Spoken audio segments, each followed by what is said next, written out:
Lecture number 15 प्रकरण 10 तरलના યાંત્રિક ગુણધર્મો। વિદ્યાર્થી મિત્રો અત્યાર સુધીની ચર્ચામાં આપણે ગયા લેક્ચરમાં આના ટોપિકની સાતત્યનું સમીકરણ, બર્નોલીનું સમીકરણ અને એના ઉપયોગોની ચર્ચા આપણે કરી। હવે આ લેક્ચરમાં આપણે આગળ વધીશું આના આધારિત દાખલા ઉપયોગોમાં। ખાસ કરીને હું તમને યાદ કરાવું તો વેન્ચુરીમીટર આપણે ભણેલા। વેન્ચુરીમીટર એક અગત્યનો ઉપયોગ હતો અને એક ઇફ્લક્સ એટલે બહાર આવતા તરલની ઝડપ જેનો લોજિક પણ તમને યાદ કરાવી દઉં। વર્ગમૂળમાં 2gh જેટલું હતું, વર્ગમૂળમાં 2gh, જ્યાં h છે એ ઊંચાઈ હતી। યસ ઓર નો? એ વર્ગમૂળમાં 2gh નું સૂત્ર તમે લિંક કરી શકો કોની સાથે? પ્રકરણ 3 માં તમે મુક્તપતન પામતા પદાર્થ માટે વેગનું સૂત્ર ભણી ગયા √2gh। એવી રીતે આ સૂત્ર તમે એને લિંક કરી શકો। નંબર 2 બર્નોલીના સમીકરણની ઉપયોગિતા। બે વેન્ચુરીમીટરમાં આપણે જોઈએ વેન્ચુરીમીટર આધારિત સરસ દાખલો જોવાના છે। સાથે સાથે આ બર્નોલીનું સમીકરણ બીજે ક્યાં ઉપયોગી છે? વિમાનનું ઉડ્ડયન થાય છે ત્યાં પણ ઉપયોગી છે। આવું એક પ્રશ્ન તમને બનાવીને પૂછી શકે તો મેઇન જે લોજિક સાતત્યના સમીકરણમાં ક્ષેત્રફળ અને વેગનું હતું એવી રીતે બર્નોલીના સમીકરણમાં દબાણ ઘનતા અને ઊંચાઈનું છે। બરાબર? 1 બાય 1 દરેક કન્સેપ્ટ આધારિત દાખલાઓ સોલ્વ કરીએ। તો પહેલો દાખલો છે ઉદાહરણ 10.7। વિદ્યાર્થી મિત્રો એકદમ ડેટા એકદમ પાવરફુલ કેરફુલી રીડ કરજો જેથી કરીને એનો જે દાખલો છે એનો લોજિક ટોટલી થિયરી બેઝડ હોય। એટલે થિયરી કરો છો તમે તો તમને એના દાખલા 100% આવડવા જોઈએ, કારણ કે એટલું જાજુ ગણિત નથી, કોઈ સંકલન વિકલન કોઈ ત્રિકોણમિતિનો કોન્સેપ્ટ આમાં લાગુ પાડવાનો નથી, માત્ર ને માત્ર ગણતરી છે। તો તમે થિયરી પ્રોપરલી રેડી કરી છે, વેન્ચુરીમીટરને સમજ્યા છો તો ઈઝીલી તમે એમાં વેલ્યુઝ આપેલી છે। ઓકે, સરસ દાખલો છે એને ગણીએ 10.7 જેનો ડેટા આપવામાં છે।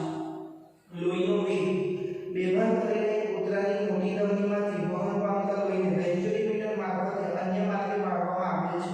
વેન્ચુરીમીટરના પહોળા ભાગનું ક્ષેત્રફળ ધમનીના ક્ષેત્રફળ જેટલું છે અને એ ક્ષેત્રફળ 8 મિલીમીટર સ્ક્વેર છે। તો પહોળા ભાગનું ક્ષેત્રફળ આપ્યું છે 8 મિલીમીટર સ્ક્વેર અને આગળ આપણને ડેટા આપેલો છે સાંકડા ભાગનું ક્ષેત્રફળ 4 મિલીમીટર સ્ક્વેર છે। ધમનીમાં દબાણનો ઘટાડો 24 પાસ્કલ છે। દબાણનો ઘટાડો 24 પાસ્કલ છે। ધમનીમાં વહેતા લોહીની ઝડપ કેટલી? લોહીની ઘનતા 1.06 × 10³ કિલોગ્રામ પર મીટર ક્યુબ આપ્યું છે। વિદ્યાર્થી મિત્રો લોહીની ઝડપ આપણે શોધવાની છે, ધમનીમાંથી વહેતા લોહીની ઝડપ કેટલી? વેન્ચુરીમીટરનો ઉપયોગ એ લોકોએ કરેલો છે તરલની ઝડપ માપવા માટે। તરલ તરીકે અહીંયા લોહી છે।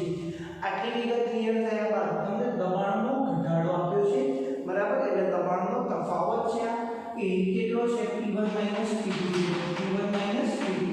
Okay 24 pascal. ત્યાં પણ તમે અંડરલાઈન કરી શકો એ વાક્ય કે ધમનીમાં દબાણમાં થતો ઘટાડો 24 પાસ્કલ છે। તો એ તમને P1 - P2 આપેલું છે। પહોળા ભાગનું ક્ષેત્રફળ સાંકડા ભાગ માટે આપણે સંજ્ઞા શું આપેલી? યાદ કરો, વડા જેવો ભાગ હતો વેન્ચુરીમીટરમાં, એક છેડો પહોળો, વચ્ચેથી સાંકડો, બીજો છેડો પહોળો। જે સાંકડો ભાગ હતો એનું ક્ષેત્રફળ આપણે સ્મોલ a લખતા હતા, તો અહીંયા પણ સ્મોલ a લખીશું। આને કન્વર્ટ કરવાની અત્યારે જરૂર નથી, એનું બે રીઝન આપીશ। તો કન્વર્ટ કરશો SI માં તો પણ દાખલો સાચો છે, નહીં કરો તો પણ તમને ખ્યાલ આવશે। તો ઘણા બધા છોકરાઓ કન્ફ્યુઝ થતા હોય કન્વર્ટ કરવું કે નહીં, તો ડેફિનેટલી કોમન રૂલ છે એ એપ્લાય કરો કે આપણો મેઇન જે અચળાંક છે એ અહીંયા SI માં આપ્યો છે, તમે ફેરવો તો પણ ચાલે, ન ફેરવો તો પણ ચાલે। હું અત્યારે ફેરવતો નથી, છતાં પણ હું તમને દાખલાનો જવાબ લઈ આપું છું। ભલે વિદ્યાર્થી મિત્રો આ ડેફિનેટલી કેવું છે કામ તો કે અહીંયા ગુણોત્તર આવે, a/a નો ગુણોત્તર લો ને તો ઉપર મિલીમીટર હોય, નીચે પણ મિલીમીટર હોય તો ઉડી જાય, એટલે એને હું મીટરમાં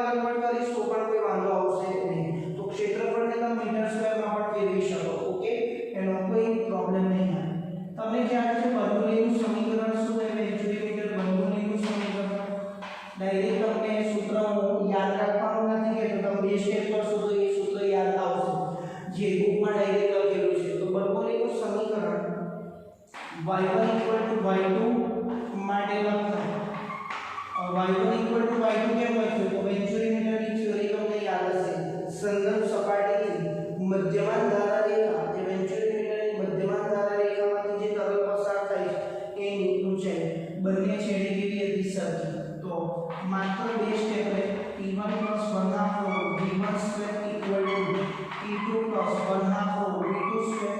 ત્રીજું સ્ટેપ જે હતું y1 અને y2 એ બંને સરખા થયા તો પ્લસ rho g y1 અને અહીંયા plus rho g y2 y1 y2 સરખા છે તો ત્રીજું પદ કેવું થયું નીકળી ગયું. હવે જે વેલ્યુ આપી છે એ પ્રમાણે ગોઠવું તો P2 ને ડાબી બાજુ લાવો P1 ને જમણી બાજુ લઈ જઈશ તો 1 half rho V2 square minus 1 half rho V1 square. चलो ये 3 to 6 स्टेप હતા 6 માંથી y1 equal to y2 માટે એક સ્ટેપ 0 થઈ ગયું એટલે બે હતા જે બંને બાજુ એક ક્લિયર.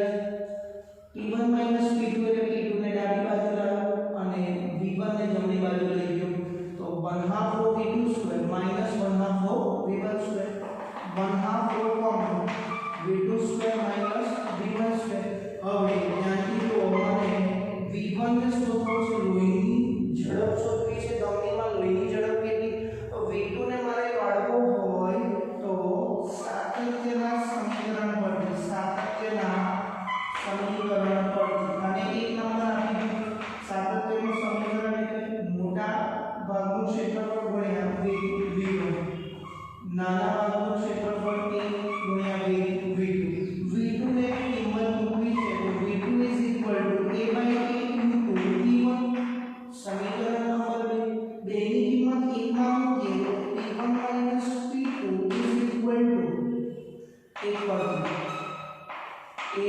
પરથી 1 માં કિંમત મૂકીએ 2 ની કિંમત 1 માં મૂકવાની જો અહીંયા V2 આપ્યા નથી V2 કાઢવા માટે મને ક્ષેત્રફળ આપેલું છે યસ પહોળા અને સાંકડા ભાગમાં છે અડછેદનું ક્ષેત્રફળ આપેલું તો ઈઝી થઈ ગયું કામ P1 minus P2 equal to 1 half rho into V1 square minus V2 square minus V1 square. What is V2?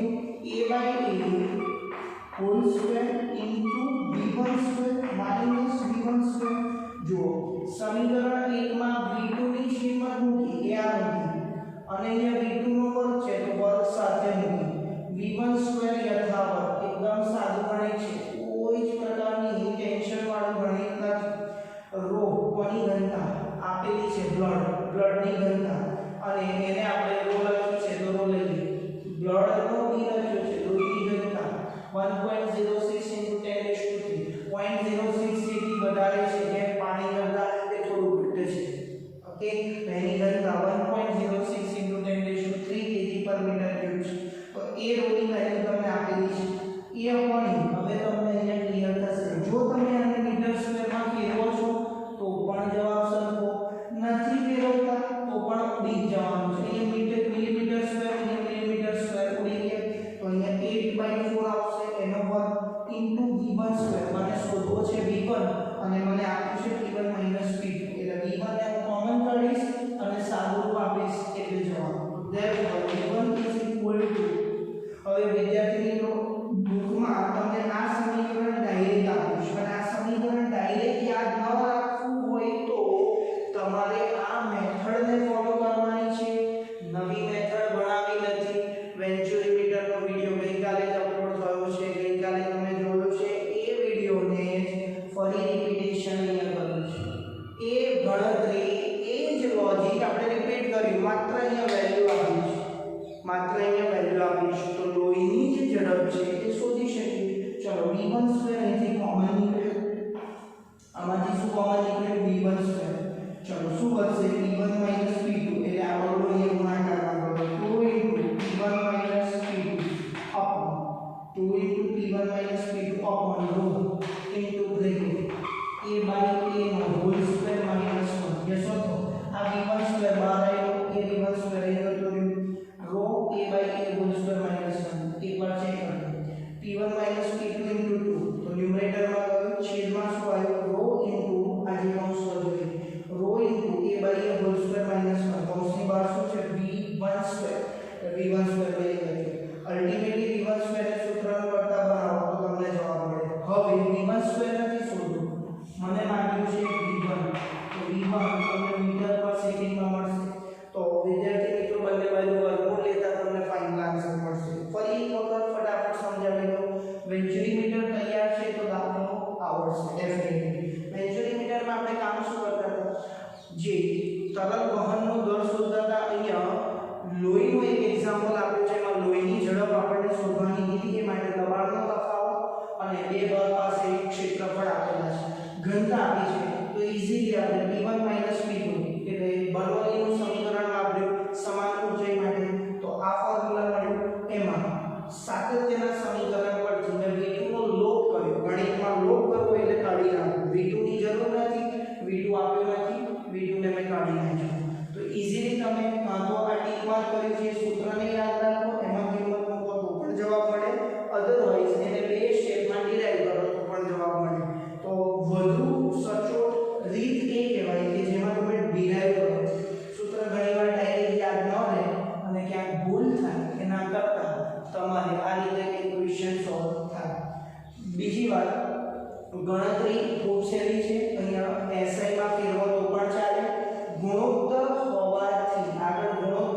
Answer A text બુકમાં જો સ્વાધ્યાયનો હોય તો પાછળ તમને આપ્યો હશે અને ઉદાહરણ હોય તો નીચે જવાબ ગણીને જ આપ્યો હશે. તો આન્સર ખાસ તમે મેચ કરી શકો, ન આવે તો તમે કોન્ટેક્ટ કરી શકો. સિમ્પલ ક્વેશ્ચન પૂરો થયો. બીજો ક્વેશ્ચન બર્નોલીના સમીકરણના ઉપયોગનો એ છે સ્વાધ્યાયનો 27મો દાખલો, જેનો ડેટા આ પ્રમાણે છે. 27 એક વિમાન અચળ ઝડપથી સમક્ષિતિજ ઉડ્ડયનમાં છે. ત્યાં અંડરલાઈન કરી શકો સમક્ષિતિજ ઉડ્ડયન એટલે એની હાઈટ છે h1 = h2. હવે આપણે શબ્દ y ના સંદર્ભમાં આપ્યો છે તો અહીંયા લખીએ y1 = y2. ગ્રાઉન્ડ થી જે વિમાન ઉડી રહ્યું છે એ સમક્ષિતિજ ઉડ્ડયનમાં છે. ત્યાં અંડરલાઈન કરી શકો y1 = y2. હવે બેમાંની દરેક પાંખનું ક્ષેત્રફળ 25 મીટર સ્ક્વેર છે. તો આ એક પાંખનું ક્ષેત્રફળ છે.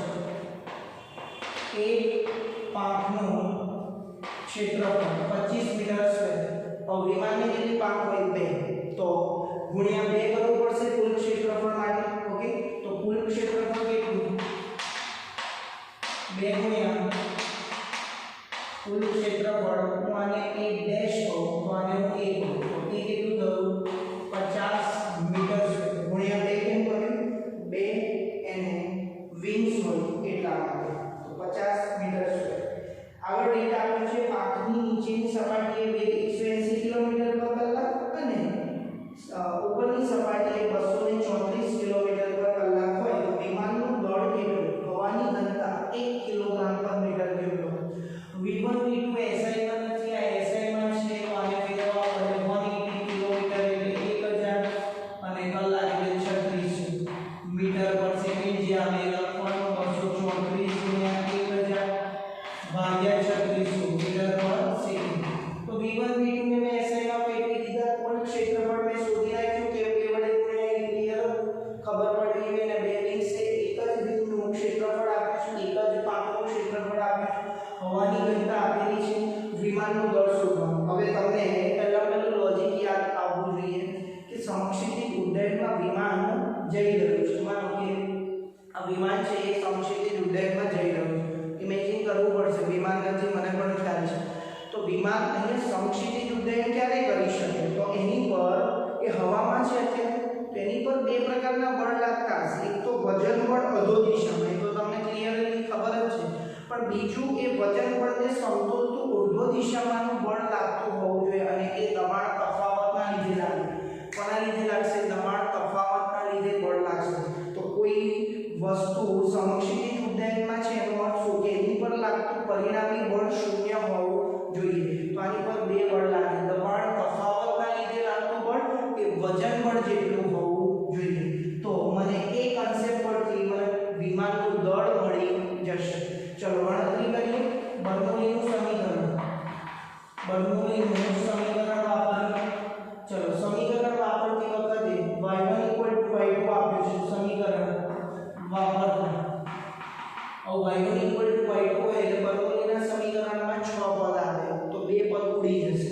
તો લખીએ એક બાજુનું ક્ષેત્રફળ p1 દબાણ p1 1/2 v1² પ્લસ કેન્સલ થઈ ગયું = p2 પ્લસ 1/2 v2². ઓકે, ચલો હવે p1 - p2 કારણ કે દબાણ તફાવતના લીધે જે બળ લાગે છે ઉપર તરફ, એ ઉપર તરફ બળ દબાણ તફાવતના લીધે લાગે છે. દબાણ તફાવત શોધી 1/2 v2² - v1². ચલો અહીંયાથી v1 v2 ની કિંમત મીટર પર સેકન્ડમાં જે આવશે એ મૂકવાનું. તમારે આવું કામ કરવાનું છે. તેથી આને સાદું આપવાનું, કેલ્ક્યુલેટર વાપરો. ઓકે, ચલો તો v1 v2 ની કિંમત છે રો આપેલો છે p1 - p2 મળશે. યસ ઓર નો? તો 1/2 અને રો છે 1 v2 અહીંયાથી મળશે v1 અહીંયા એનો સ્ક્વેર કરીને મૂકો તો આ પાસ્કલમાં જવાબ મળશે. આ દબાણ તફાવતના લીધે વિમાન પર ઉર્ધ્વ દિશામાં બળ લાગે છે અને અધો દિશામાંનું બળ એ બંને ઇક્વલ હોય તો અને તો જ સમક્ષિતિજ ઉડ્ડયનમાં વિમાન આગળ જઈ શકે. તો હવે સમક્ષિતિજ ઉડ્ડયન હોવાથી વિમાનનું સમક્ષિતિજ ઉડ્ડયન હોવાથી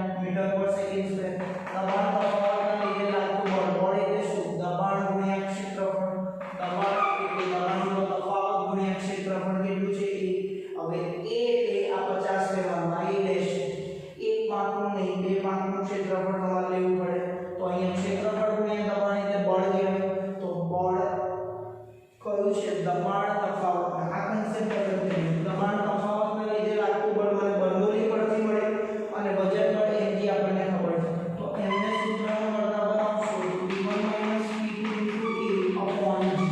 આમાં કિંમત મૂકતા p1 p2 ની કિંમત સમીકરણ 1 પરથી મૂકવાની. a અને g તમને આપેલા છે તો તમને દર કિલોગ્રામમાં મળશે. વિમાનનું દર ઈઝીલી તમે શોધી શકો. કોન્સેપ્ટ કયો આવ્યો? અગેન બર્નોલીના સમીકરણનો ઉપયોગ કર્યો. ઓકે, તો એમાં ખાસ ધ્યાન રાખવાનું કે સમક્ષિતિજ ઉડ્ડયનમાં વિમાન જઈ રહ્યું છે તેની પર લાગતા બળ હવામાં ક્યારે રહી શકે? અધો દિશામાં બળ કે ઉર્ધ્વ દિશામાં બળ જેટલું હોય તો અને તો જ એ સમક્ષિતિજ ઉડ્ડયનમાં હોય છે. ઓકે, નેક્સ્ટ છે સ્વાધ્યાયનો 15મો દાખલો. આકૃતિ A અને B એ અગમ્ય પ્રવાહીના સ્થાયી વહન અંગેની છે. તેમાંની કઈ આકૃતિ ખોટી છે અને કેમ? વિથ રીઝન આપણે આન્સર આપવાનો છે. A અને B બે આકૃતિઓ આપી છે, એમાં અંડરલાઈન કરી શકો અગમ્ય પ્રવાહીના સ્થાયી વહન માટેની છે. બરાબર, કઈ આકૃતિ ખોટી છે? જો અહીંયાથી આ છે મોટો છે, અહીંયા સાંકડો છે, અહીંયા પહોળો છે. પહોળો, સાંકડો અને પહોળો બંનેમાં જે પાણીની ભુજાઓ, જે મુક્ત ભુજામાં પાણી ચડી રહ્યું છે, પ્રવાહી ચડી રહ્યું છે બતાવેલું છે. કઈ આકૃતિ ખોટી અને કેમ? તો આના પાછળ તમને બર્નોલી અને સાતત્ય બંનેના સમીકરણના લોજિક ક્લિયર હોવા જોઈએ, એને રિકોલ કરવી. ચાલો, તો અહીંયા તમને હું બતાવી દઉં આકૃતિમાં. અહીંયા કોઈ તરલ છે, તરલ આટલી ઊંચાઈએ છે અને આ કેશનરીમાં અહીંયા છે. અહીંની ભુજામાં આટલે સુધી છે અને અહીંયા સુધી છે. કઈ આકૃતિ ખોટી એ ચેક કરીએ તો તમને ખ્યાલ હશે. સાતત્યનું સમીકરણ, સાતત્યના સમીકરણ પરથી, સાતત્યના સમીકરણ પરથી a is proportional to 1/b, કારણ કે a ની બરાબર શું છે? અચળ. તો ક્ષેત્રફળ વધે તો વેગ ઘટે. ઓકે, ચલો આના પરથી લોજિક લખીએ. જ્યાં ક્ષેત્રફળ વધારે છે ત્યાં વેગ કેવો છે? ઓછો. જ્યાં ક્ષેત્રફળ વધારે ત્યાં વેગ કેવો? ઓછો. વેગ ઓછો તો બર્નોલીના સમીકરણ પરથી શું લખો? બર્નોલીના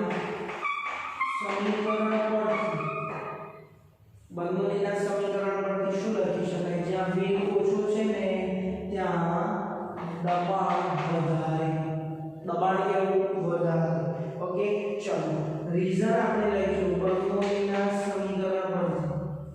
આ ત્રીજું જે લખ્યું એ બર્નોલીના સમીકરણ પરથી લાવ્યા. ફરી એકવાર a અને b વ્યસ્ત પ્રમાણમાં, a વધે તો b ઘટે અને b ઘટે તો દબાણ વધે. ગઈકાલે સમજાયેલું છે. કોન્સેપ્ટ બોર્ડ પર અહીંયા અલગથી હાઇલાઇટ કરેલું છે. હવે આપણે ચેક કરીએ આ લોજિક અહીંયા કઈ નામમાં મેચ થાય છે. જેમાં મેચ થાય એ સાચું, જેમાં મેચ નથી થતું એ ખોટું. કારણ શું? આ ક્લિયર? તો ખાસ ધ્યાન રાખજો, દબાણ તફાવતના લીધે બળ લાગે છે. અહીંયા જે બધા બળ લાગે છે દબાણ તફાવતના લીધે છે. તો સાતત્યના સમીકરણ પરથી a b શું થાય? અચળ. a અને b કેવો તો વ્યસ્ત પ્રમાણ. a વધે તો b કેવો થાય? ઘટે. b ઘટે તો દબાણ કેવું થાય? વધે. હવે ચેક કરીએ. જ્યાં ક્ષેત્રફળ વધારે છે અહીંયા જો ક્ષેત્રફળ આનાથી ઉલટું લોજિક શું થાય? અહીં ક્ષેત્રફળ ઘટે તો બોલો વેગ વધે તો દબાણ ઘટે. ચલો ક્ષેત્રફળ સાંકડા ભાગ પાસે ક્ષેત્રફળ કેવું છે? ઓછું. અહીંયા ક્ષેત્રફળ ઓછું તો વેગ કેવો હોવો જોઈએ? તરલનો વધારે. અને દબાણ કેવું હોવું જોઈએ? ઓછું. દબાણ ઓછું હોય તો નીચે ને સપાટી કેવી છે? નીચે. આ તો દબાણ વધારે હોય એવું સૂચવે છે. આની કમ્પેરમાં આ લોજિક બીજી આકૃતિ જોડે મેચ થાય છે. જુઓ અહીંથી જે તરલ જાય છે આ પહોળા ભાગ પાસે, સાંકડા ભાગ પાસે એનું ક્ષેત્રફળ કેવું છે? ક્ષેત્રફળ ઓછું, વેગ વધારે. વેગ વધારે તો દબાણ ઓછું. દબાણ ઓછું તો તમે જોઈ શકો ઓછી